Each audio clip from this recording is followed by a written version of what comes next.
So like y'all, we're gonna get started pretty soon. That boy.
These niggas is wicked, man. So look at you, bro. Reach your computer. Not that. Hold on.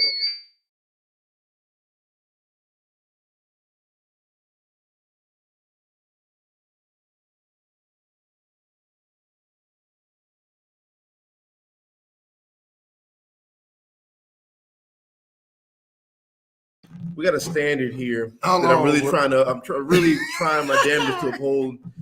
Here come here come niggas who don't know how to use technology, man.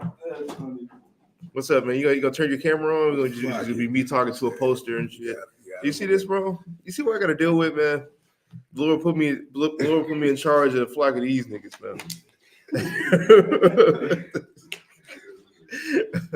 I'll be like that. You know when Paul was talking about he's a prisoner to the gospel and stuff like that. That's how I feel like dealing with you. Look at these bonds. That's what it feels like, man. But yeah, man. First and foremost, I'm gonna say call halal Yahweh by Shema Mashiach Yahweh Shai, man. We're gonna be doing another class back in the mobile HQ, doing what we need to be doing, man. And this class right here, this is gonna be an exhortation because I you know what's funny? I wrote this class like this is supposed to be the first class of us being in this building. Actually, Real? Yeah, I wrote a long ass time ago, bro. So this is really gonna be about exhortation and things that I've seen with Israelites in the truth.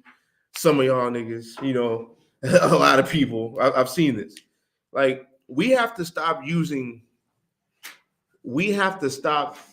the curses as an excuse, as an out for our bad and poor decision making, right? This isn't going to be a class where people talk about like pulling yourself up by your bootstraps. That's not what this is. This is about exhortation and just an understanding of things. Give me Jeremiah 19 verse 4 in the NLT.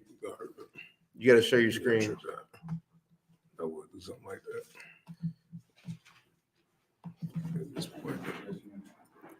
Look at y'all, man. Here we go. Nothing, bro. Here we go. Don't say nothing, bro. Chill.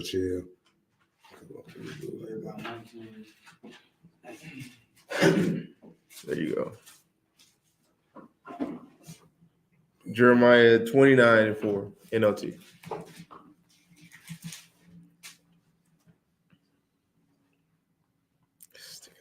You know, be on their phone on IG all day and TikTok all day, having a hard time just getting on here and trying to figure shit out. Just click this right here, man. Click that. There you go. And hit NLT. There you go. How do you even know about the touch screen, bro? Hey, man, I just hoped it was. I just hoped it was. Go ahead. All right, this is the book of Jeremiah, chapter 29, verse 4 in the NLT. This is what the Lord of the heavens armies, the God of Israel, says to all the captives he has exiled to Babylon from Jerusalem. So this is the message the Lord is giving to the Israelites when they were in their first captivity to Babylon, right? Because we believe the Babylon you see in the book of Revelations and sometimes in the prophets, right? Because you see them, they talk about the captivity that they went through in Babylon and what they will go through in ancient Babylon, but they also talk about this new or neo Babylon, right? So this is what they said in the original Babylon. Go ahead and read this in the next verse. Verse 5. Build homes. Do what? Build homes. Build homes. Go ahead. And plan to stay. Why? Because it's going to be a long captivity. Okay. You about to be going through some stuff. So you need to build homes. Keep going. And plan to stay. Yeah. Plant gardens. Yeah. And eat the food they produce. How do you plant a garden? By planting seeds, right? Okay. Then that's going to be relevant to all this. Right, a lot of us just use like, oh, we're in captivity, we're under the curses to not be shit. To be honest, I mean, like just be like, oh, the reason why I'm struggling to pay my bills and stuff like that. We know the curses do play a part in it, but you staying at a job. Let's give you an example, right? You have somebody who will stay at a job that they know they're barely making it, barely making it by. Won't put in another job application to work somewhere else, right? Won't try to find something better, won't try to be better or do better, or even try to find a side hustle that makes money on top of that if you want to stay at that job. You'd be content on just making it month to month. So when something happens, it's always catastrophic. If you're barely making it throughout the damn month, every single month, right? Any little thing. Let's say you need a tire, right? Tires are expensive as hell right now. Now, I'm not talking about used tires you pay for $40. I'm talking about an actual new tire, right? Because that $40 one, maybe shit in Dallas, it might get you 2 weeks. The way these I'm gonna say low tire pressure. Low tire pressure. I said, dang. But a new tire, right? That if you barely skating by, that $100 to $200 is going to be problematic. And what if something else happens? What's some even more catastrophic? Say like you break an axle. Now you got to pay what like $500 to $1,500, and you barely scraping by. You see what I mean? It's always going to be catastrophic because you're content of staying where you at. You see right here in Jeremiah chapter 29, verse 4-5, just off those ones. It says, build ye houses, plant gardens, and eat the fruits they produce. Why? Because you need a plan to stay, because we don't know how long we're going to be here. We've been in captivity. We've been in captivity to the Edomites here for centuries. That's just hundreds of years. We don't know how long we're going to be here. Lord willing, we get out of here soon, Lord willing, but we don't know how long we're going to be here. Like, niggas don't even have a 5-year plan. Have y'all heard of a 5-year plan? Anybody heard of that? Like, what do you see yourself in 5 years? What do you plan on doing to get yourselves there in 5 years? Everybody trying to get through day by day, month by month. Like, we have to put ourselves in a position to where it's conducive for our prosperity to happen. So keep on reading. I'm going to read verse 5 again. Build homes and plan to stay. Plant gardens and eat the fruit they produce. Marry and have children. Then find spouses for them so that you may have many grandchildren. Mm-hmm. Multiply. Do not dwindle away. Do not dwindle away. You know what happened? You know what makes you dwindle away? Coasting. We have to get out of this coasting mindset. Like, oh, you know what? Like, I'm just content. Like you have to really think about it. People really just be content by just finishing out the month and having maybe $50. Like, oh, I made it throughout the month. That's crazy. But think about it like this: when something happens, what?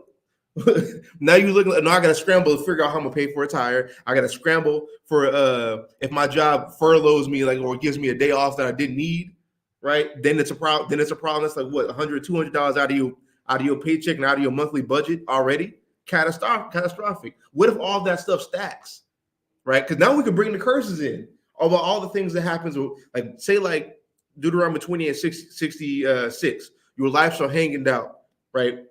We can apply that to us getting pulled over by the police, somebody giving us a ticket, or all various different taxes that can happen because somebody else controls our life.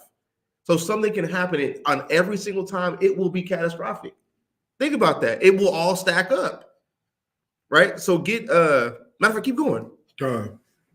Verse 7, and work for the peace and prosperity of the city where I sent you into exile. Yeah. Pray to the Lord for it.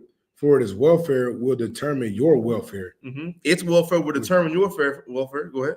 This is what the Lord of heaven's armies, the God of Israel, says. Well, that's going to go into a different. That's why it's the context thing, right? The welfare of a city determines on our welfare because we think about Black, Spanish, Native Americans. We have the lowest amount of money out of everybody out of the wealth of America. We have the lowest amount, but we have the highest buying power.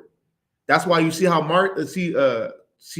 why they market the things they market. When you go on the internet, you see things about shoes. You see things about alcohol. You see things about various things that seem like it's always catered to what a nigga likes. You know why that is? Because we have the buying power and control all of that. That's why they do that. We're all buyers. We don't own nothing. So if you don't own anything, what are you going to do? You got to buy. So why? So they know this people has the highest amount of buying power. We're gonna do our advertising and hit you with, like, just like when you go on Facebook. You know, you go on Facebook and you say something like, dang, it'll pop right up. You know why that is? Because you control the welfare of the city that you exist in. That's what this is. So bringing that all back, we have power we have the power, and that power being our knowledge to know that we need to do better. We need to not just coast and just make it through. Let's say you're working at a job that you barely making it at. Like, instead of just doing that, right, and not doing anything better, how about you look for another job while you're working this job that you're just making it through? Because then the Lord can make a way for you to get a better job, to make it even better. Maybe you work less. Maybe you make more. Maybe it has better benefits, right? Things like that. You see what I mean? That's what that is. The Lord will give you ways for prosperity. That's why I made this class. Is it you or is it the curses? All right, we can't just blame everything on curses. But give me Psalms 18, verse 29, NLT. She brought this out about this year specifically, about leaping over a wall. It's time to, I don't know who I'm speaking to, but it's time to leap over this damn wall. Crush the damn army and leap over this wall. Go ahead. This is the book of Psalms, chapter 18, verse 29 in the NLT. In your strength, I can crush any army. Yeah. It's like, in your strength, I can crush an army. With my God, I can scale any wall. He can scale any wall. With his God, wait, talking about the same God that we believe in, we can crush any army and scale any wall. What's the wall we have to deal with? Poverty. What's the wall we have to deal with? Issues in our households. We can scale all these things if we believe in his God. David did. Look at how David got increased. He was called a man after the Most High's own heart. With our God, we can scale any type of wall. So we can't just blame things. Oh, the curses the curses is why I'm barely making it. Bro, the Lord gives you ways out. You see Peter. We're gonna read this later. You see Peter in Acts, right? Acts during the time of Acts 5, Peter's walking through Jerusalem and walking through where our people are at, and just his shadow is healing people. That's how much power Peter had. Do you know at that time Rome was still ruling over them? Rome is still ruling over Judea at that time, but he had that power. But we're gonna be content of being at the bottom. You know what I mean? Like, are you serious? If we believe in this book, like we say we can access that same power. We get that through the Holy Spirit if we use it. That's why another part of this lesson is going to be cashing in and cashing out with the Lord, because he gives us doing what we do, like go hitting the streets, keeping the commandments, telling people about this truth, informing people about the gospel, and living ourselves in a way that's conducive to our prosperity in the future. Is like depositing money inside the bank, and you can cash that out through the power that you can exude. That's what Peter did in Acts chapter 5, which we're going to get later. Go ahead and go to Proverbs 18 and 9. This is the problem. This right here is the crux of the issue. God. This is the book of Proverbs, chapter 18, verse 9 in the NLT. Mm-hmm. A lazy person is as bad as someone who destroys things. This is the problem with a lot of people. A lot of people are just lazy as hell. Just lazy as hell, bro. And it goes into being contentment, right? What's up? Is there a link or something I can get to click to get a question answered? We're gonna deal with that later if we have time, right? Because I gotta ask for the precepts I gotta get to, and we have a short amount of time today. But if we have time left over, we can deal with questions. But I need to get through all these precepts. Read that again. Con. This is the book of Proverbs, chapter 18, verse 9. Mm-hmm. A lazy person is as bad as someone who destroys things. A lazy person is as bad as somebody who destroys things, right? You know why you're just as bad? Because you are a destroyer. You're letting things. You're not replenishing things. You're not making things any better. You're leaving it the way it is, letting things rust, letting things corrupt, letting things die. That's what happens. Could you imagine if like you pay your, let's say, what's an example? Like rent. You pay rent. You pay rent one time, then after that you just stop paying rent. What happens? You finish pink slip. Yeah, pink slip. And what happens when you get a pink slip and you try to apply for another place? It's a problem. It's a problem. You're just as bad as somebody who destroys things. You're just as bad as somebody who came and kicked your door in and wrecked your place, because you're doing the same thing by leaving the trail of destruction with your family, with you, with people who have to help you out of that, right? Even water bills, any type of specific bill that you can name. If you pay that once and then just stop paying it, just let it go, let everything build up. It all crashes down upon you, right? Get Proverbs chapter 20, verse 13. Right, we gotta hit these precepts. I got quite a bit of precepts. I want to read damn near all of Acts 5. Go ahead. This is the book of Proverbs, chapter 20, verse 13. If you love sleep, you will end in poverty. You what? You will end in poverty. That's contentment. When you sleep, when you finally go lay your head down, right? You say, okay, I'm finished with the day. People who do that throughout the whole day, you're content with where you're at. That's what this is telling you. When you sit here and content where you're at, it only ends in poverty. You're just coasting. Keep going. If you love sleep, you will end in poverty. Mm-hmm. Keep your eyes open, and there will be plenty to eat. Work. You have to work for what you have, right? Just like there are people you see the way Esau works with their nepotism, they just get given things, right? For us, we don't have that same luxury, so we have to work for everything that we have. We have to work to put ourselves in a good position to, let's say, you want to start up a business. Say you want to sell shirts. Say you want to sell clothes. Say you want to sell whatever you want to do. You have to put a whole bunch of work in, right? Matter of fact, don't you work for yourself, right? I used to, I still train them, but I mainly work for like this company. Yeah, it's a lot more work than just clocking in at a regular job, right? Hey, yeah. Yeah. See, it's like you have to work for everything that you want. That requires effort. A lot of people don't want to put in that type of effort. They're just content with just staying where they're at. And that's a problem. That's always been our problem. We did that even in Judea.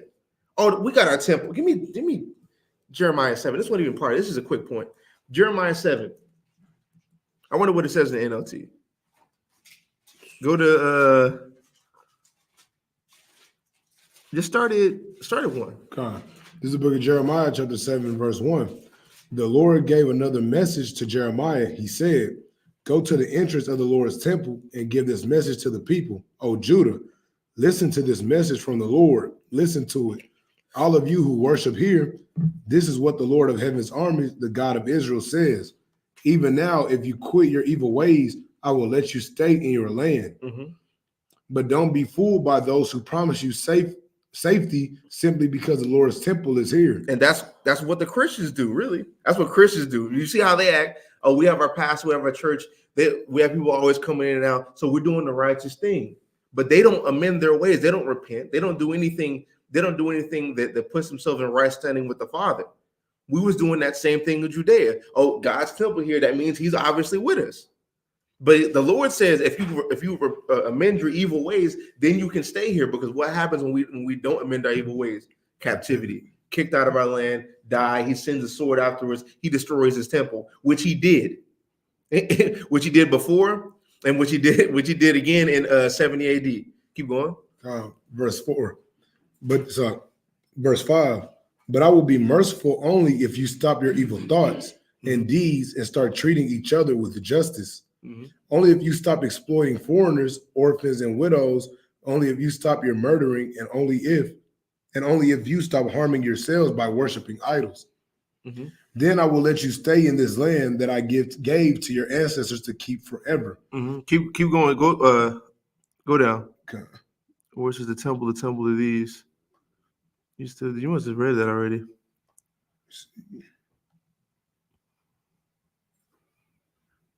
Verse 4. You read verse 4? But don't be fooled. Yeah. Read that again. That's the point I really want. Jeremiah 7:4. But don't be fooled by those who promise you safety simply because the Lord's temple is here. They chant, the Lord's temple is here. The Lord's temple is here. Mm-hmm. But I will be merciful only if you stop your evil thoughts and deeds and start treating each other with justice. Mm-hmm. So it says, don't be fooled. Don't be stuck in your complacencies, right? Don't be laying yourself down to go to sleep, right? And I mean that metaphorically, like being complacent of where you at. You're content about what you've done. When you sleep, you're basically ending your day to start the next one. Good. You're content of what you did in this 24-hour period. That being lazy and being complacent spirit is what we did when we're in Judea with the temple, right? That's why he kicked us out of our land, destroyed our temple through that complacency. So with that same type of mindset, go back to what we just said in was it Proverbs? What was it? I think it was Proverbs 20. Proverbs 20 and 13.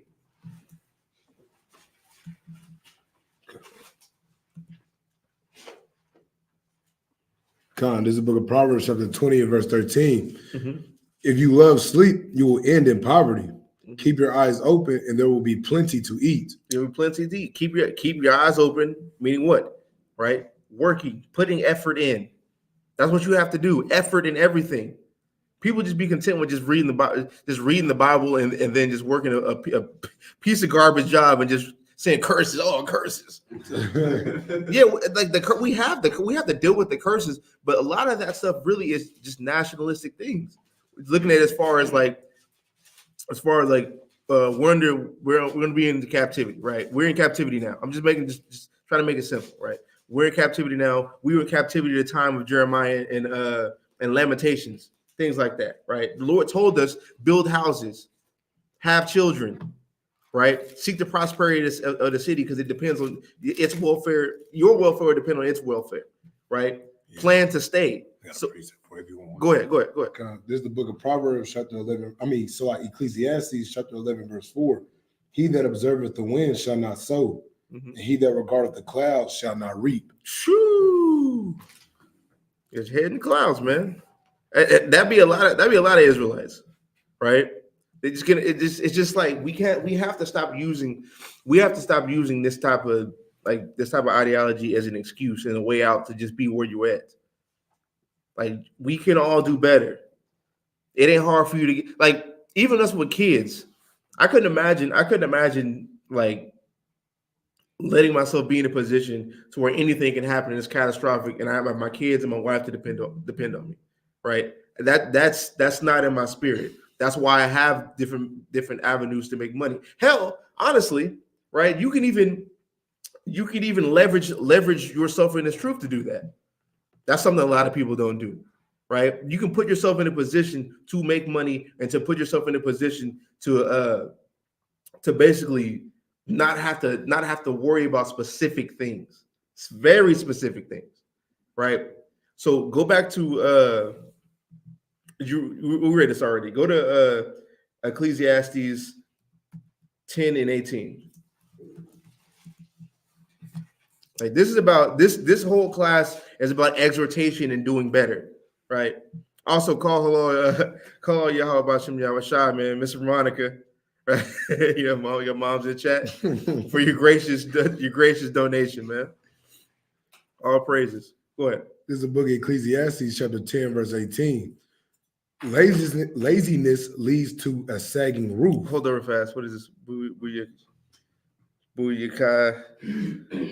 That's a weird name. What does it say? It says, can you elaborate on what forgiveness of sins means? Do the sins get taken away if you don't commit them anymore, or do we still have to pay or suffer cursing? Right. As far as sin goes, you see. Can you give me something in Revelation? I think it's Revelation 2. You want to just have my sword? You can put it in your sword because I want to stay where we at. All right, bro. This is just a real quick one. So I want to make it short. You know where it talks about the white stone? 26. Revelation 2 and 17. Okay. Right. So this is real quick. So I'll explain this. As far as forgiveness of sins, you mean coming into the truth? Like, say you start believing in God, like you start actually following him, keeping his commandments, believing in his son, right? As far as your sins you committed before that, the Lord can still judge you for those things. But you can be forgiven of those ultimately if you're the chosen, right? If you were of the elect. I need one before that, actually. Get Jeremiah 50, verse 20, and then we're going to get that. This is the book of Jeremiah, chapter 50 and verse 20.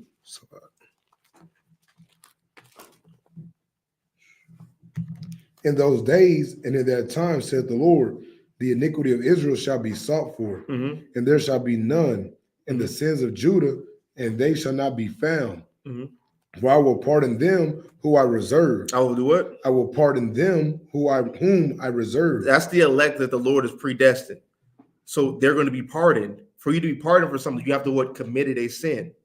So the elect that the Lord has chosen to be saved, to be the first fruits of the kingdom, he will pardon their transgressions. That doesn't mean you won't get judged for them. A perfect example of that is David, right? He committed adultery, and he paid for it through his son. He didn't die specifically, but his son died as a result of what he did.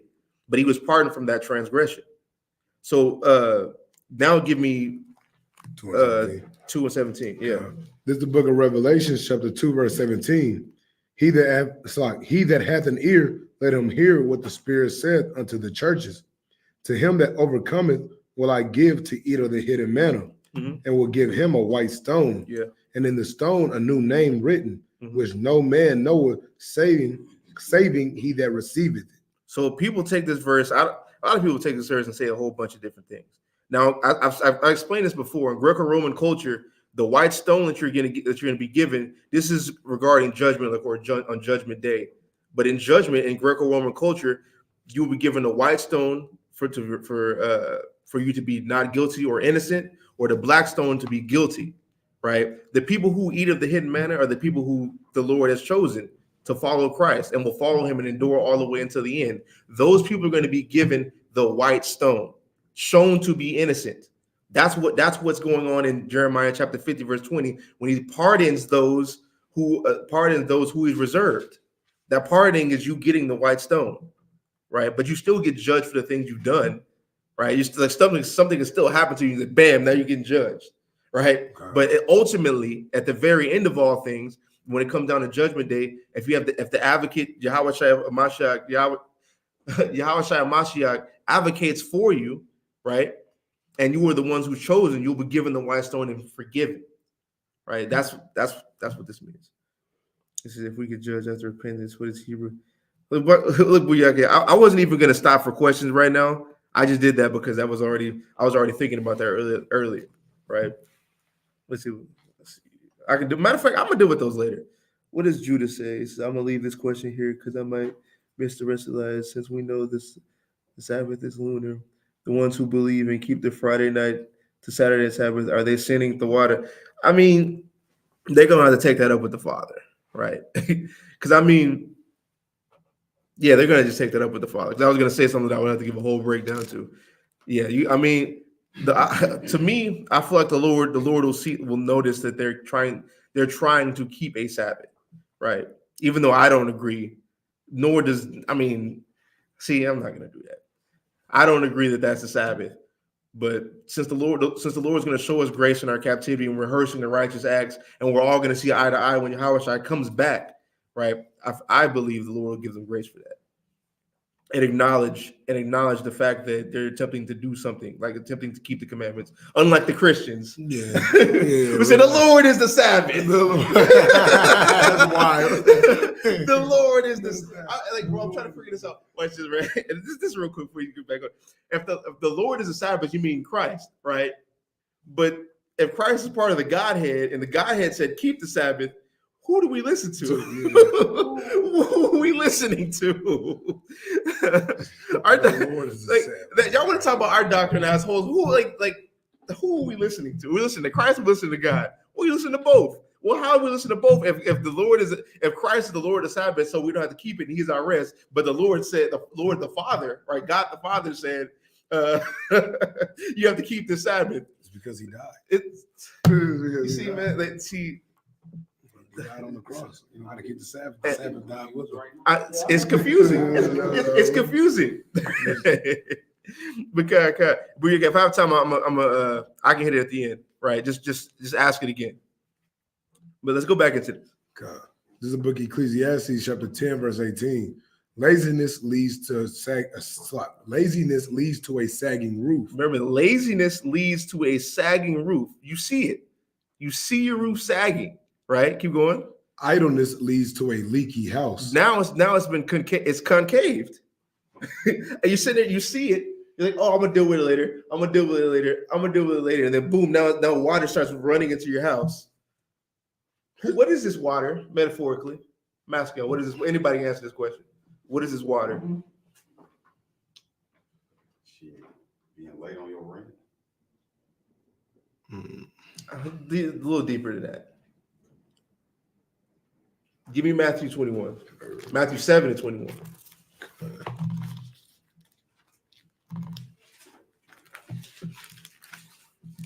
This is the book of Matthew, chapter 7, verse 21. Not everyone that saith unto me, Lord, Lord. Oh, that's not it. It's the right chapter, though. 24. God. This is the book of Matthew, chapter 7, verse 24. Therefore, whosoever heareth these sayings of mine and doeth them, I will liken him unto a wise man which built his house upon a rock. Mm-hmm. And the rain descended. And the what? And the rain descended. The rain descended. Go ahead. And the floods came. Go ahead. And the winds blew and beat upon that house, and it fell not, for it was founded upon a rock. What are those rains? What are those floods? Trials and tribulations. That's tough. Trials and tribulations. Read that again in Ecclesiastes. God, this is book Ecclesiastes chapter 10, verse 18. Laziness leads to a sagging roof. Laziness leads to a sagging roof. Why is it sagging? Because all the rain and all the things are just on top of it. You're seeing all of it and doing nothing about it. Why? Read the next part. Idleness. Idleness means you've done nothing.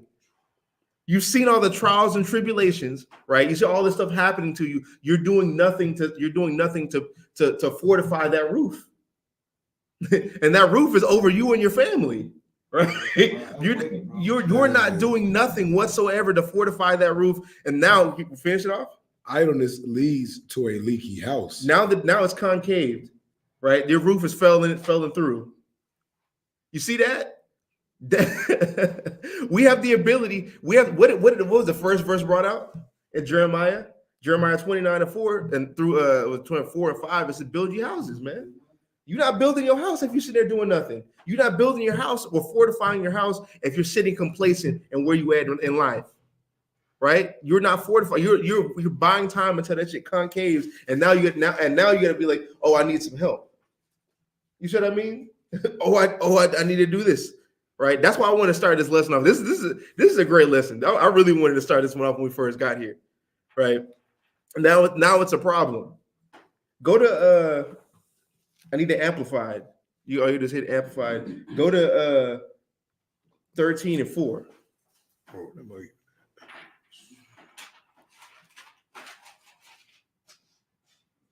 don't even see that much on here. That's untrue. Yeah, I bet. I need to be on IG all day. You said Jeremiah what? I said Proverbs 17 and 4. 13 and 4. It's on IG all day. I'll be on IG all day. Yeah. This is the book of Proverbs chapter 13, verse 4. The sole appetite of the laziest person craves and gets nothing.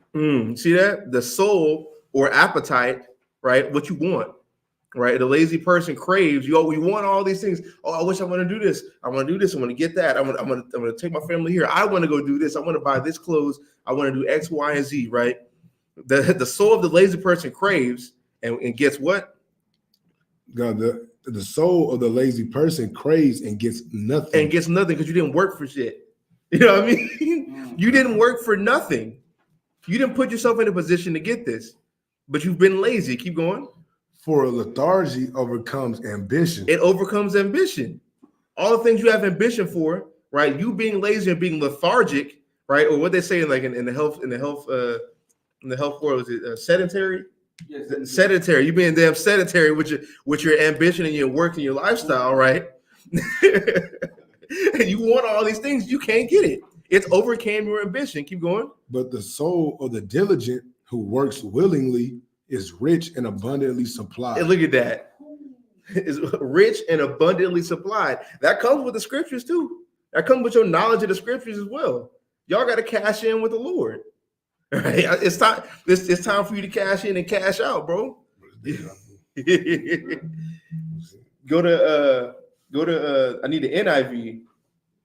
Get Proverbs 10 and verse 4. My bad. My handwriting is horrible.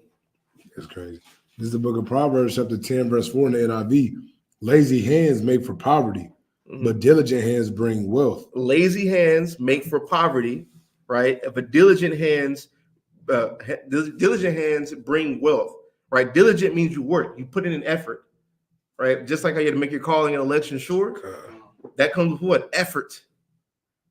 You staying in the position that you're in, you're being lazy. That only leads to poverty. You staying where you at and not evolving throughout the years leads to poverty. The world's moving without you, right? Yeah, just like how people say yesterday's price ain't today's price. You sitting there working, you still sitting there working a job making $15 an hour. The inflation to come now, now that $15 really is $7. Not really. And you still there talking about, oh, I don't know what I'm gonna do. We all have to move with it. We have to move with the times, bro. We got to fortify the roof over our head because the rain and the rain and the floods is only going to get heavier. It's only going to get heavier, especially the times we move into. Go back to the Amplified Bible. I need Proverbs 11 and 24. That be the main problem before we go anywhere else. That be the main problem. But the second co-main problem is niggas don't be giving money, right? Like people don't give charity to godly sources, right? And I'm not saying, oh, just give me money. Wherever, and I'm saying this to the people on the live, whoever you basically like reap information from, reap spiritual information and basically guidance and teachings from, that's who you should give to, because it comes back to you. What's up? Got a precept when you finish. Let me say one thing, Professor. It comes back to you in multiples, right? I remember one time. I remember this happened to me the same exact day once. I think I gave somebody like $40 and got 80 later that day. I forgot what I did. I think it was either not even like a homeless man. I forgot what specifically happened. Dang, I forgot what specifically happened. It was the same exact day though. Right, what is this? So the prosperity doctrine is good. No, we're not. This is not like when I say this is not the prosperity gospel with Creflo Dollar. If you just sow a seed of $1,000, no, we're not talking about that. But what I'm saying is, your sowing is what you sow. It's like a direct, like it's like a action and reaction, right? Your action of sowing brings you to another reaction, which is toward your benefit. Not like all you have to do is say, Creflo Dollar says the Lord doesn't want you to have no relationship with the 10 Commandments, right? If you do that, the Satan wants you to keep the 10 Commandments and things like that, right? That's what he says. He said all you got to do is just give, just tithe, believe in Christ and tithe. No, that's not what we're saying. We're saying you need to keep the commandments, put yourself in a great position in your life, and constantly elevate. Right, and a part of that elevation, the Lord helps you when you actually give to his movements, right? Because this is all God's even us here right now is God's program. No matter how big or how small it is, it's all God's program. That we even on this live right now, that I have a laptop, that we have a mic, that we have a place where we can congregate at. Right, the Lord's guiding this, just like how He does with IUIC. Various Sicarii camps, HOI, all of us who put our brick in. This is God's program, right? And aiding to that is only for your benefit. And we're gonna get these precepts for it, but give me that real fast. This is the book of Proverbs 11:24, right? What's up? Yeah, this is the book of Proverbs, chapter 11, Yes. 24 in the AMP. Mm-hmm. There is the one who generously scatters abroad and yet increases all the more. Mm-hmm. And there is the one who withholds what they justly do. Withholds what's justly due, and what? But it results only in want and poverty. It only results in want and poverty. You needing things and poverty. There's one person who scatters abroad, who helps his people and helps for God's nation, right? Helps for God's movements and whatever shape or form it takes place in, right? And there's one person who doesn't do that, and it only ends up to their poverty. Keep going. Verse 25. The generous man is a source of blessing, mm-hmm. and shall be prosperous and enriched. You see that? The generous man is a source of blessing, right? And read the next part. And shall be prosperous and enriched. Shall be prosperous and enriched. And who does the enrichment come from? The Father. I've been in this for it's either 8 years or almost 9. I've lost count at this point, right? To be honest. But through this time, I've seen this. When I give and when I do specific things, my finances be straight. They stay straight. It's really like, I don't like to use that word magical, but like I can't even explain it, right? I've been doing the same things that I've been doing, really, but I stay straight that way, right? Keep going. So the generous man is a source of blessing and shall be prosperous and enriched. Mm-hmm. And he who waters will himself be watered. You see that?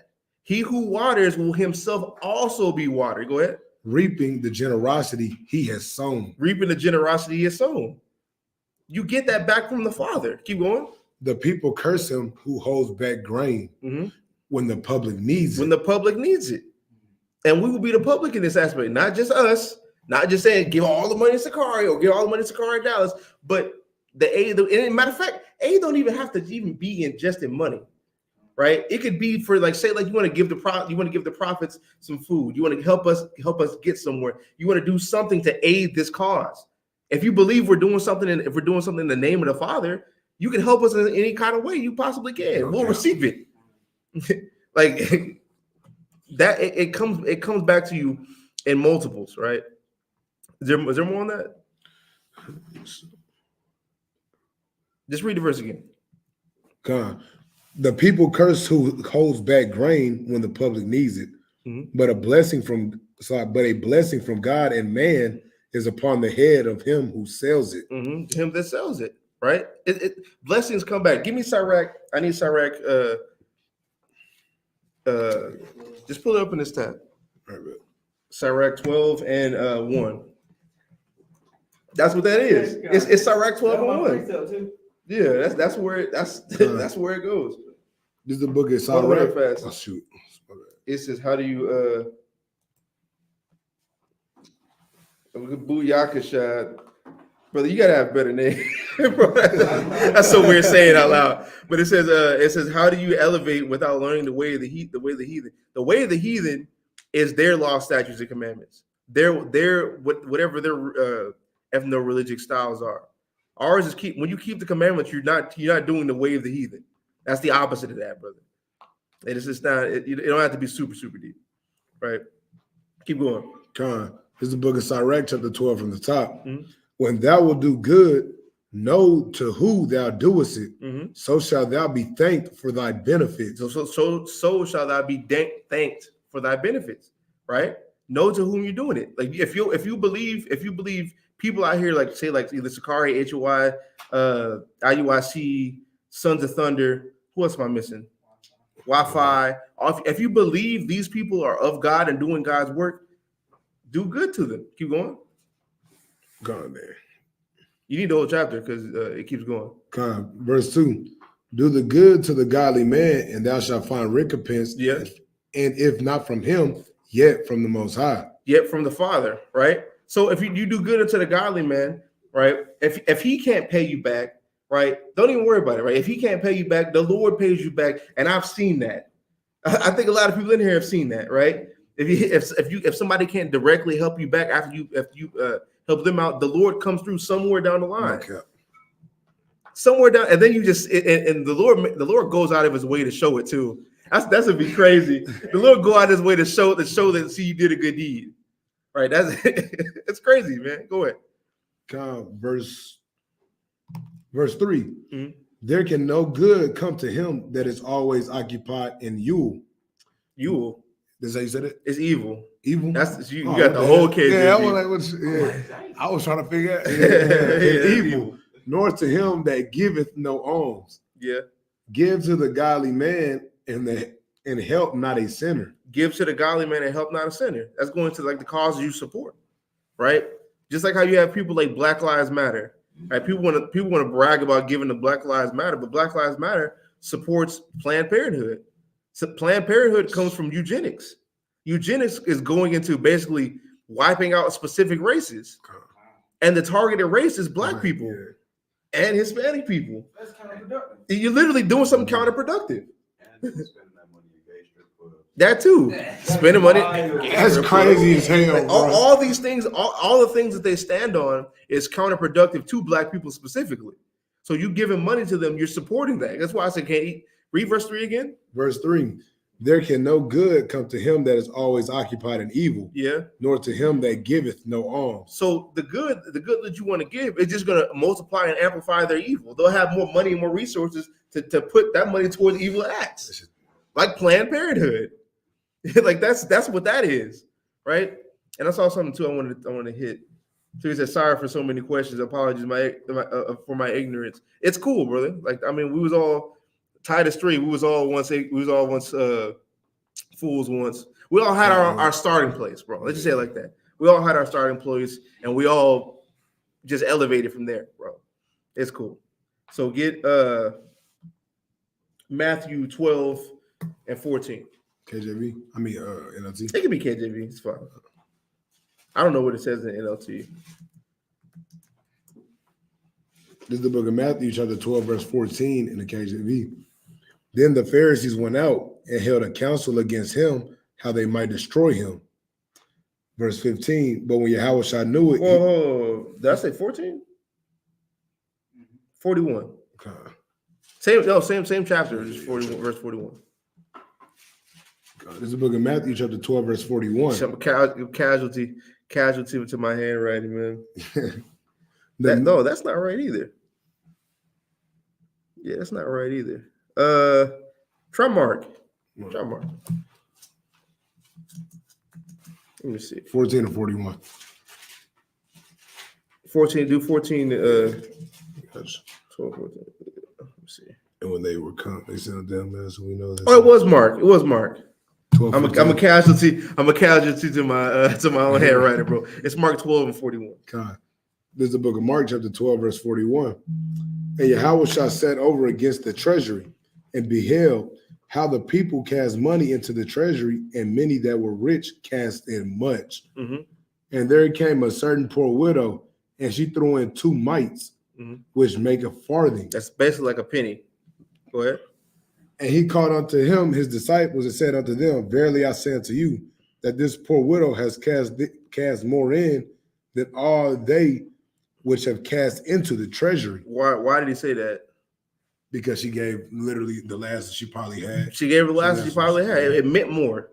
Yeah. It means more. Like people give out, because matter of fact, he's gonna explain it. He's gonna explain it. Read verse 44. Verse 44. For all they did cast in of their abundance. They gave out of their abundance, but she did what? But she of her want did cast in all that she had. Yeah. Even all her living. Why? Because she supported what Yahushua was about. That's why she gave all of her. She gave her damn last.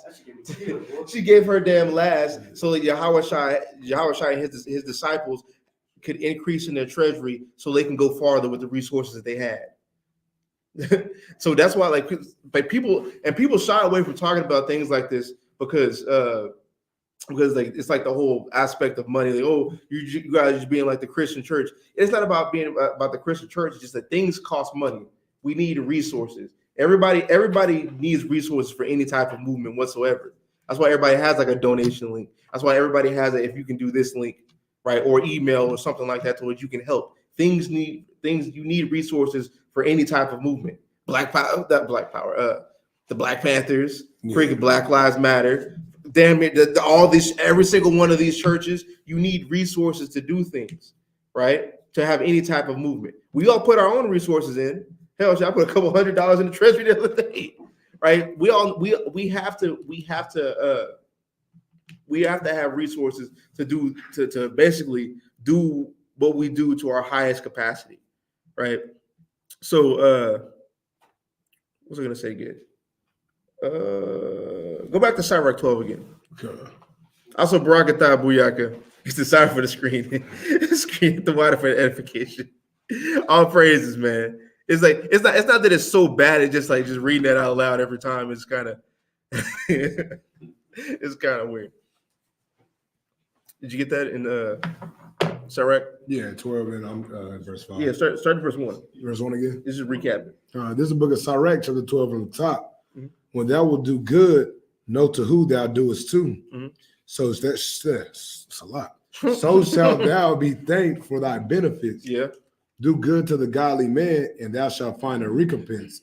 And if not from him, yet from the Most High. But not from him, but from who? The Most High. The Most High. Now I'll go back to just hit the back button and go back to the Blue Letter Bible app. Get 1 Samuel 2 and 6. All right. So if you don't get the recompense from him, you also get it. You can also get it from the Father. God. Right. And sometimes both. To be honest, I had that happen to me before. Sometimes both. You get a recompense back from the Father. And the reason why you get a recompense back from the Father, because who is Yahweh?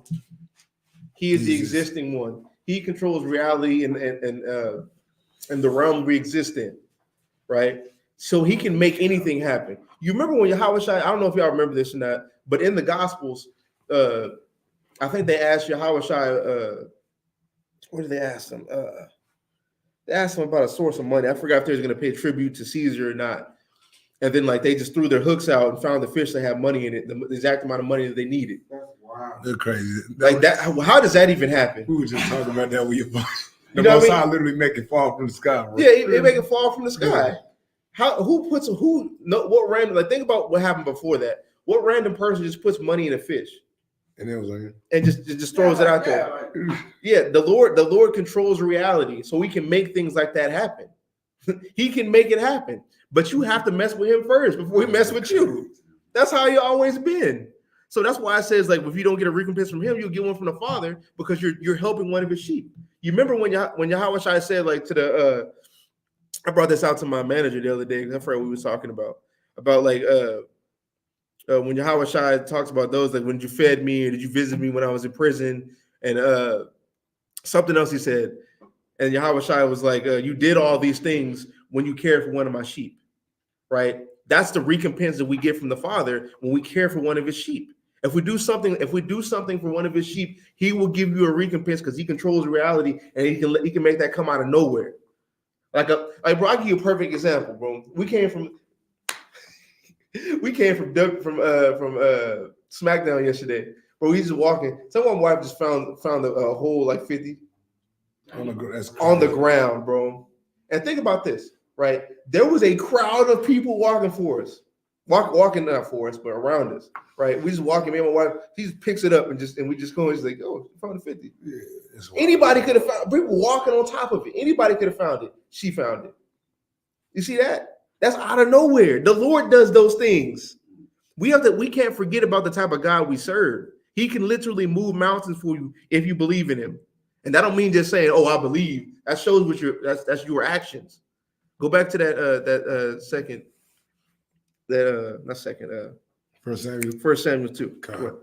You want it in NLT? This is good. You can say wherever it's KJV's fine. This is the book of 1 Samuel, chapter 2, verse 6. The Lord killeth and maketh alive. Mm-hmm. He bringeth down to the grave and bringeth up. See, that's the power the Lord has. He's sovereign over all the reality.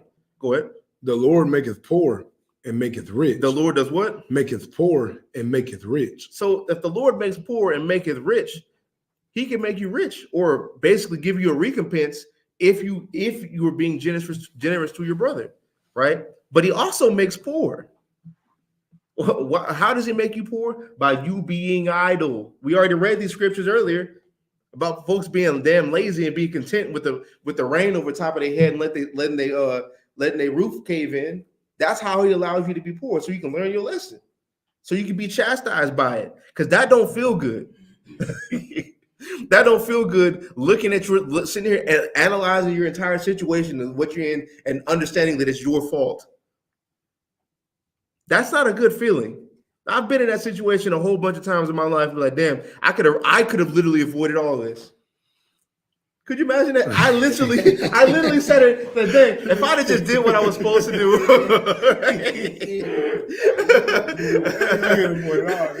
now I got to work 60 hours a week to catch up with this, and I could have did this. I should have just took my ass home, bro. It'd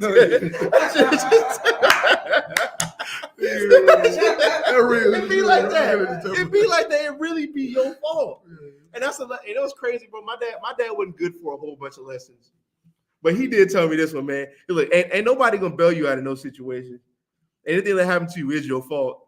And like, it didn't make no sense until I hit like 30. I was like, oh shit, he told me the truth. Yeah, he told me the truth in real life. He told me the truth. It'd be like that. Get Matthew 6 and 33.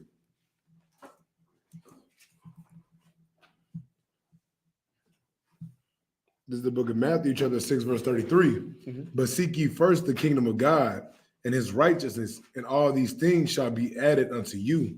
And that's something a lot of us forget. We can't be content. We can't be content with just clocking in on Saturday. You know what I mean? Right? We can't just be content with just being in class. You got to do something, bro. You got to, because y'all ain't got to be. I'll even say with y'all don't have to be just like the deepest person out there, or be on live every day teaching the class. You could do something to help other than just showing up. You know what I mean? You could work on clips. You could do this, find a new way for us to be better in the algorithm. There's something you can do. Even for people watching on the live, there's something you can do to help anybody. It don't just got to be Sicarii. Hell, anything it takes for this gospel to get to the ends of the world so I can be saved, goddammit.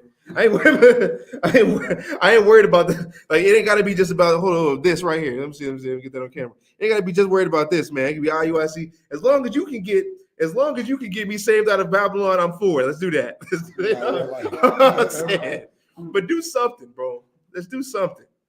Get what was it? Last penny. Sirach 11:21.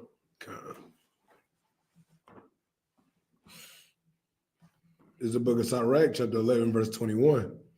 Marvel not at the works of sinners, but trust in the Lord and abide in thy labor. Mhm. For it is an easy thing in the sight of the Lord on a sudden to make a poor man rich. To do what? It is an easy thing in the sight of the Lord on the sudden to make a poor man rich. The Lord could do that with him acknowledging the effort that you're putting in. Y'all know that, right? Y'all know about the parable about the talents, correct? One man got one talent, didn't do nothing with it. It got taken away from him. Yeah. You got the man with the few talents, then you got the man with the 5 talents, right? Yeah. They multiplied their talents and were over a little bit of things, and now they're over a lot of things, right? That's goes into your effort. That's why when Yahweh Shai got on that servant that didn't do nothing with him, what did he call him? Slothful. What does slothful mean? You're lethargic. You're lazy. You didn't do anything. We in the business of multiplying talents because that's what our Messiah said for us to do, right? He acknowledges that and to be easy thing for the Lord to suddenly make you rich. You start showing all this effort. You see in Acts it talks about people who are addicted to the gospel, right? Things like that, doing things like that and helping your people and helping this organization, helping other organizations abroad, putting your brick into your maximum capacity, right? You get dividends behind it. It's easy for the Lord to do that. Keep going. Verse 22, the blessing of the Lord is in the reward of the godly, and suddenly he maketh his blessing to flourish. Mm-hmm. Say not what profit is there of my service. See what profit is there of my service. Say, man, what am I doing this for? Go ahead. And what good things shall I have hereafter? Mm-hmm. Again, say not, I have enough, Mm-hmm. and possess many things, and what evil can come to me hereafter. That's being content. People being content where they at, right? Keep going. Verse 25, in the day of prosperity, there is forgetfulness of affliction. Mm-hmm. And in the day of affliction, there is no remembrance of prosperity. Keep going.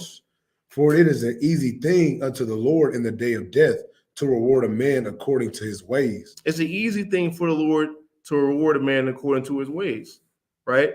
You sitting here being content where you at, right? That you know what that reward is going to be? You're going to have that sagging roof and your shit cave in, bro. Matter of fact, pause. Right, the roof cave in whilst I'm here, right? You know, your roof cave in, right? You don't want that to happen to you. It's not a good time, right? Get Luke 6 and no. Matthew 6 and 19.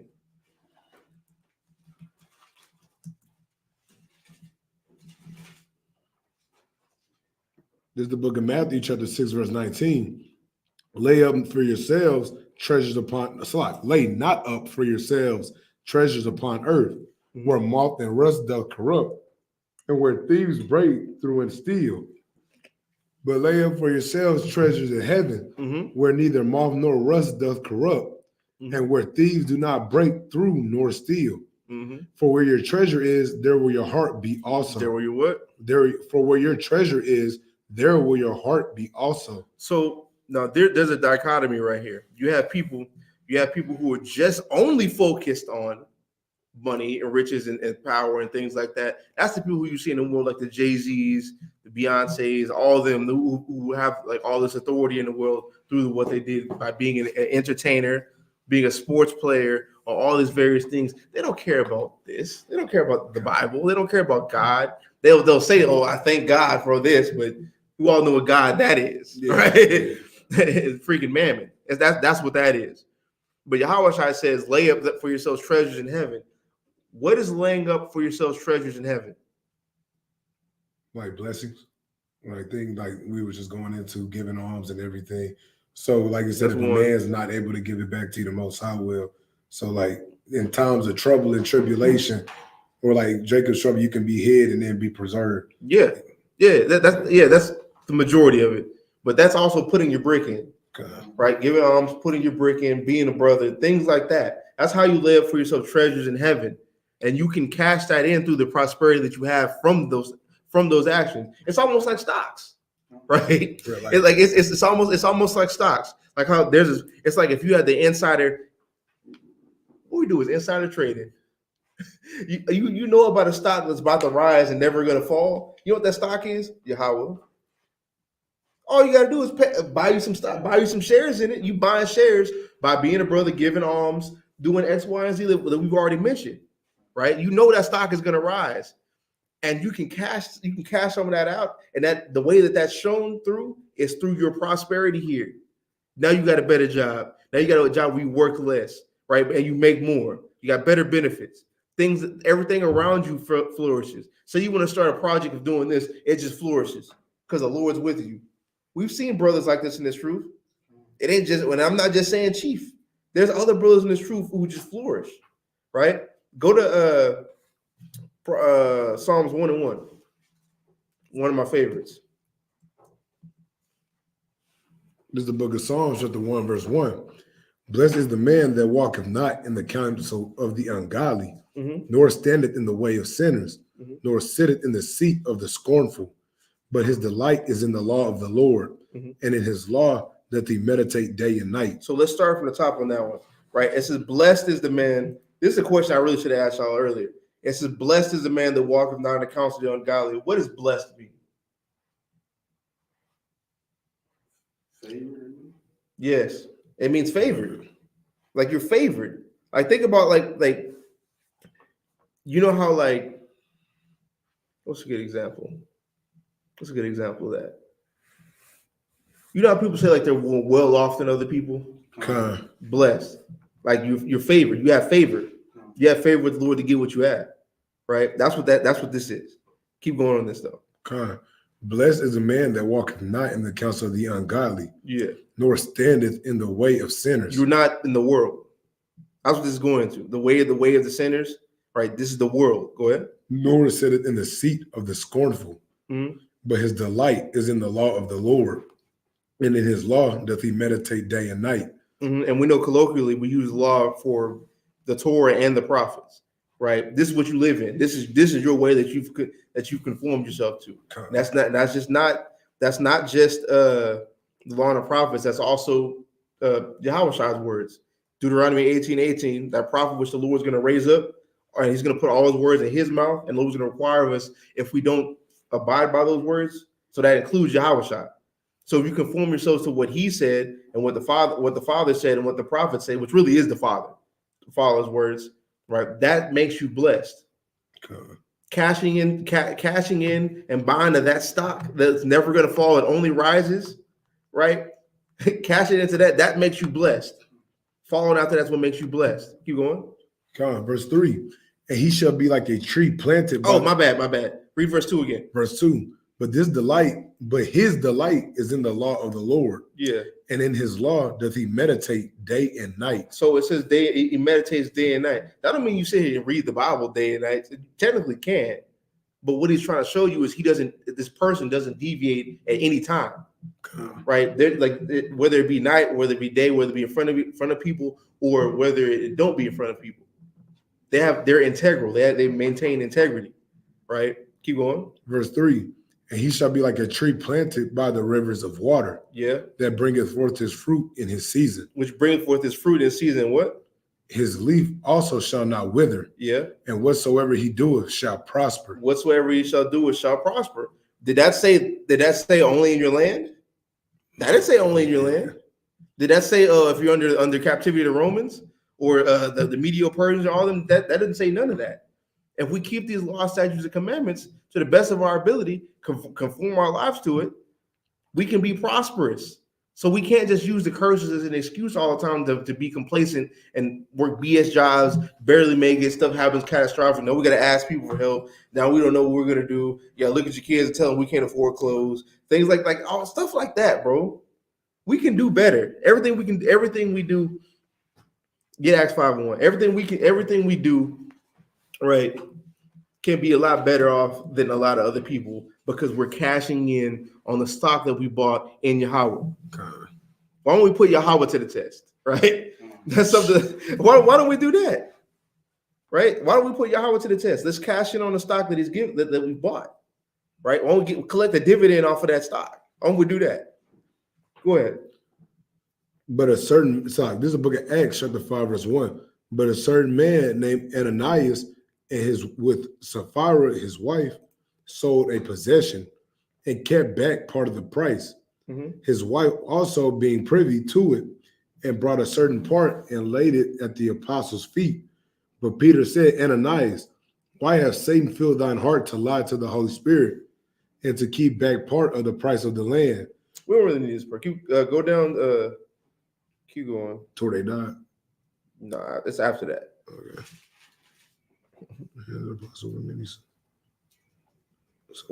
Apostles.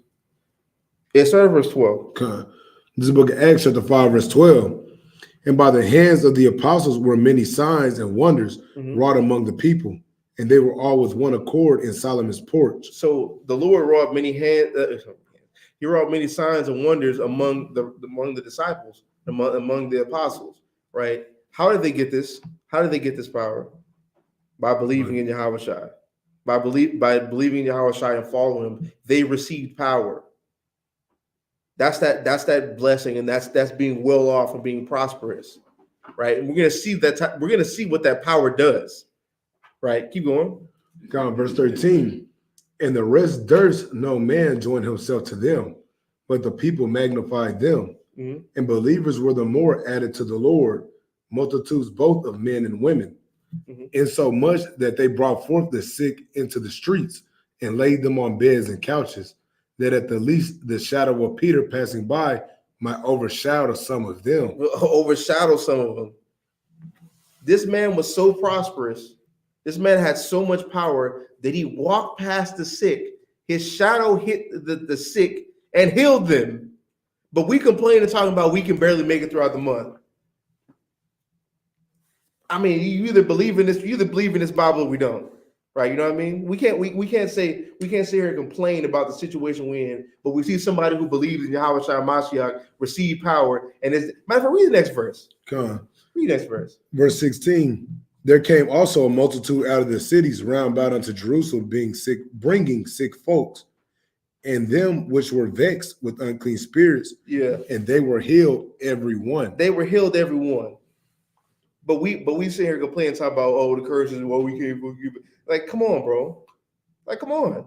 The curses cause problems nationalistically, yes. Will your life continuously hang in doubt with the Edomites walking around? Yes. But what was it? Yahweh Shai said, like, who said that? Where it says, when your ways please the Lord, even your enemies will be at peace with you. Is that what Yahweh said? That's Proverbs, like what, 11 and 7? I think that's Proverbs. Like, we either believe in this book or we don't, right? That's not going to keep you. And when I say this, that doesn't mean, you're going to just be safe for every single thing. Lord can do whatever He wants to. But we can't pretend like this book don't exist. We can't pretend like we didn't read what we just read about the type of power Peter had by believing in Yahweh Shai. Like, come on, like, you know what I mean? We got to stop making excuses for our BS actions and our complacencies in life. Keep going. Kanye's Proverbs 16 and 7. You can read it. You can read it. This is the book of Proverbs, chapter 16, verse 7. When a man's ways please the Lord, He maketh even his enemies to be at peace with him. You make even your enemies to be at peace with you, right? And that's shown through the wisdom that you move around in. You got Israelites coming to truth, be one in their 1 month talking about, you see Edomite, you got to yell at the Edomite, you got to kick him in the face. And you ask him to be in jail when you do all that. You're gonna be in jail. You're gonna come out now. You're Muslim. You know what I mean? Now you're Muslim. And what did you accomplish? and what did you accomplish? Right? Like, people. That's what be killing me about people saying, "You guys are too nice to Edomites." I was like, bro, I don't feel like I've been yelling at Edomites for like my first 5-6 years of doing this. But I'm tired of yelling at Edomites. I want to confound them. And what sense does it make for me to accrue all this wisdom, all the knowledge of the scriptures that I know specifically, just to only yell at them and say they're going to captivity. What am I doing it for then? That's a waste. That's like saying like, you know how rappers be buying cars, but Lamborghinis, what's another expensive car? Free Aston Martins, Bugattis, yeah, just to turn around to drive a freaking Lincoln Town car. Just drive around in a damn town car. Will it get me to point A to point B? Well, I yelled at the Edomite. You know what I mean? Like, what's the point of doing all that then? You might as well save your money. Wow. Right? Just collecting dust, man. You know, it's because and also this too. What the reason why I try to do that as well, it keeps it fresh in my mind. Like, you ever heard? I mean, you know this for sure. Like with your muscles, if you don't use it, you lose it. Yeah. If you don't use your wisdom, you're gonna lose your wisdom. You see, they're talking about you want to memorize a precept, you'll never use it. You think you might just stay there? That's not how this works. There be precepts that I learned in the like my first few months that I barely remember, right? Because I didn't use them that much. Yeah. There's some that stick with me, but there's some that I forgot. It be like that sometimes, right? If you don't use it, you lose it. But where was you at? We finished out Acts 5 and 16. Keep going. I want to go to 19. Verse 17. Then the high priest rose up, and all they that were with him, which is in the sect of the Sadducees, and were filled with indignation, and laid their hands on the apostles and put them in a common prison. But the angel of the Lord by night opened the prison doors and brought them forth and said, go stand and speak in the temple to the people all the words of this life. You can keep going? Yeah. Verse 21. Or you stop it? Basically after the angels opened up and they told them to go preach in the temples. You read that too fast. Go back up to that. I'm going to read verse 17 again. Then the high priest rose up, and all they that were with him, which in the sect of the Sadducees, and were filled with indignation, and laid their hands on the apostles and put them in the common prison. But the angel of the Lord by night opened the prison doors. The angel of the Lord by night opened the prison doors. You see, remember we saw right before this, Peter's walking by, his shadow is healing people, right? He's healing people of diverse sicknesses, ailments, infirmities, right? All these things. He is thrown into prison. It's like, oh, is what it is. And then here comes an angel, just come like this is casual. Casually, an angel comes and opens the door. He just walks out. That's crazy. That's crazy. That's crazy. But we complaining about BS though. We like that's within your power. What are you talking about? Like that's how much power this man. We can tap into this if we cash in with the Lord. Keep going. Verse 20.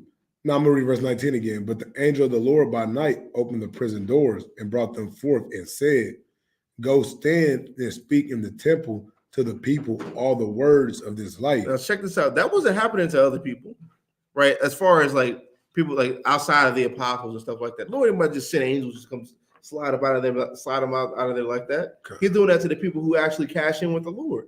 Because the angel told him to go back out there and go teach. Because I got a mission for you to do. You're gonna go keep your mission. You know what I mean? That's what was happening right there. So give me we're coming back to this, but give me Romans 8 and 31. Right? This is what happens when the Lord is with you. He said, just be me. Galatians 2 and 16. Oh my God, bro. Paul. I hear everything you're saying, but Paul says this. Paul. Was that every man justified? There's no man justified by the works of the law. You know. Then Paul turns around and says in Romans chapter 2, verse 13, the doers of the law are justified. Which one is it, man? Is he right here or wrong right here? Which one is it, man? That's what we got to deal with. But Paul, that phrase, I'm so. It's just like Paul. It's like he's the least authoritative person in the book. The least authoritative, like even he himself knows that. That's the thing that's crazy. But give me this real fast. This is the book of Romans, chapter 8, verse 31. What shall we then say to these things? If God be for us, who can be against us? If God be for us, who can be against us? Right? That's something you really have to believe. If you're on God's thing, like think about it like this, right? This goes into your faith. There's two teams. You got the world's team, Satan's team, devil's team, all they're all together. Then you have the Lord's team. Everybody here believes you're on the Lord's team, right? Do you really think you losing that game? Hell no. Now check this out, right? Then what are you worried for then?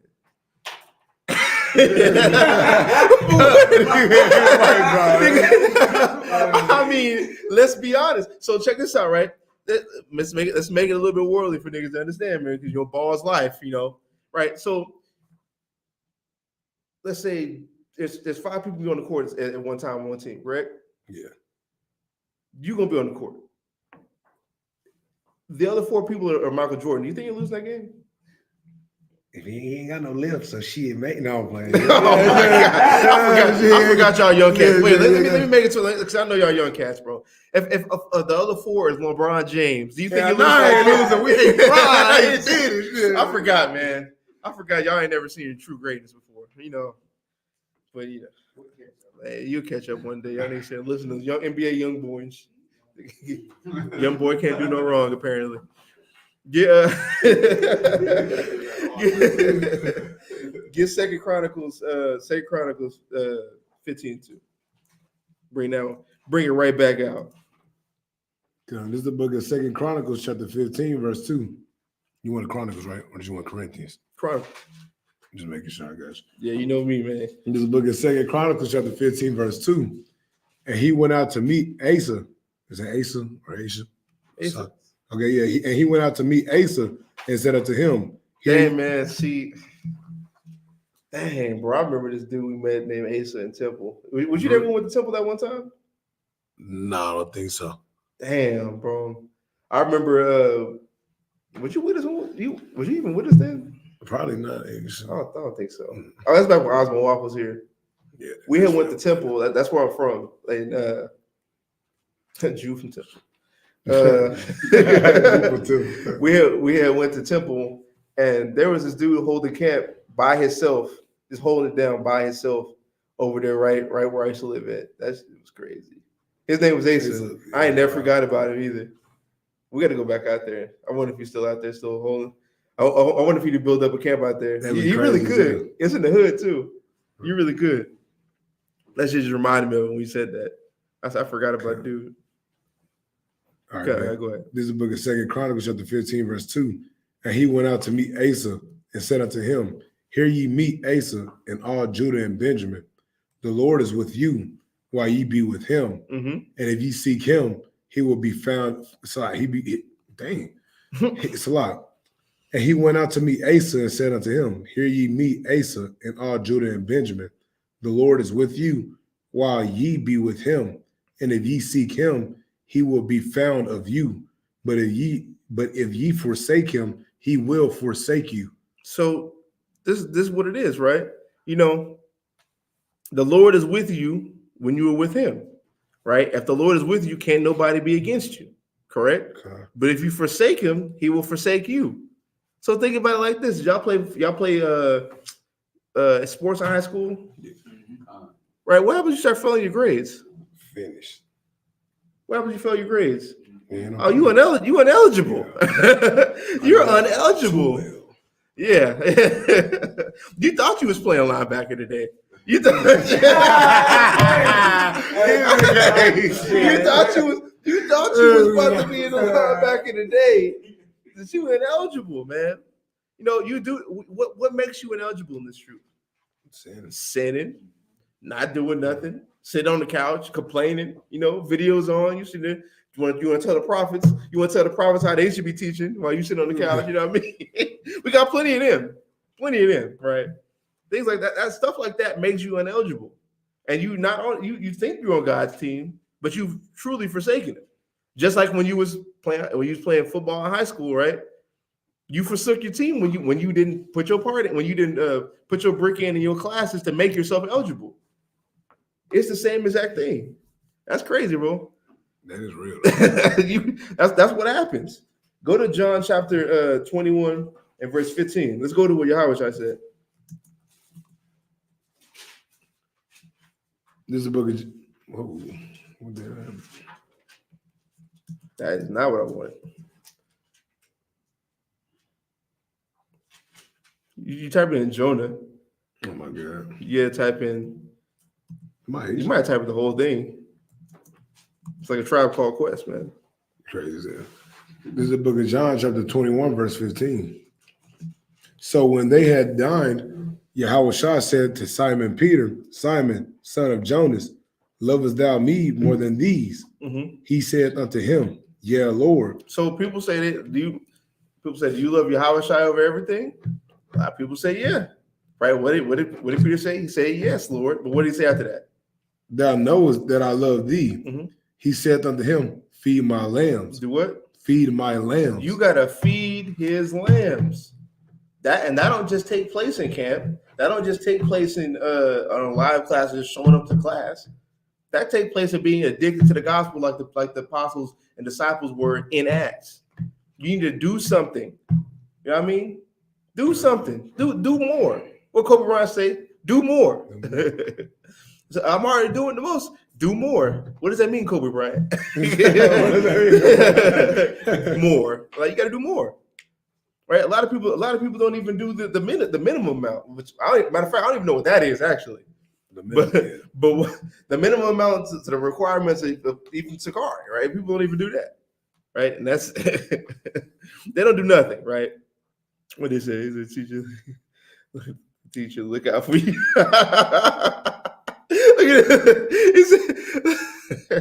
Look at it. Look. Right. You gotta pull it up on your screen. You see it? Go to StreamYard. Look what he said. He said the teacher gonna look out for me.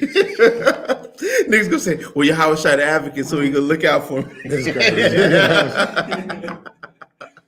But in that same chapter in John 1 John 2, he says, my little children, I write unto you that you sin not, right? But if any man sin, you have an advocate with the Father, Mashiach Yahweh Shai, right? So you're not supposed to, you don't want to just have the teacher look out for you, man. That's not, you don't want to just bank on that. So get Matthew 17 and 20. We got two more precepts, then we'll be up out of here, man. This is the book of Matthew, chapter 17, verse 20. And Yahweh Shai said unto them, because of your unbelief, for verily I say unto you, if ye have faith as a grain of a mustard seed. You have faith as a grain of a mustard seed. That's a very small seed. Go ahead. Ye shall say unto this mountain, remove hence to yonder place, and it shall remove, and nothing shall be impossible unto you. So nothing should be impossible unto you. You can even move a mountain. That's not literally, but that's the amount of there's nothing right now that can literally move a mountain. The only thing that could possibly move the mountain is who? The Most High. So you have the power of the Most High behind you. That's why it says nothing shall be impossible unto you. Because later in the scripture it says nothing is impossible to God. So you have the power. You're on God's team. He's behind you. He's a coach. Yeah, he's coaching coordinator, man. Right? You're on his team. You're not about to lose. All you gotta do is have faith in the mustard seed. He'll change reality for you. Just like how when the Yahweh Shai told them to throw their rod in the sea and they found a freaking fish with the money in it they needed. That don't just happen. That would just happen. It's not just no accident. You know what I mean? Yeah, no. It's not just a coincidence. It's coincidental. We just threw this out here and it has the exact amount. Man. The reality was changed for them, right? Because the Father was behind them, who controls reality. Go to Sirach chapter 2, verse 10. And then we can close it out, man.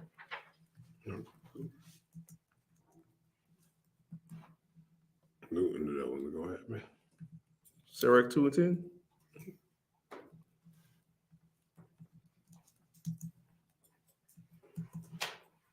Okay. This is the book of Sirach, chapter 2 and verse 10.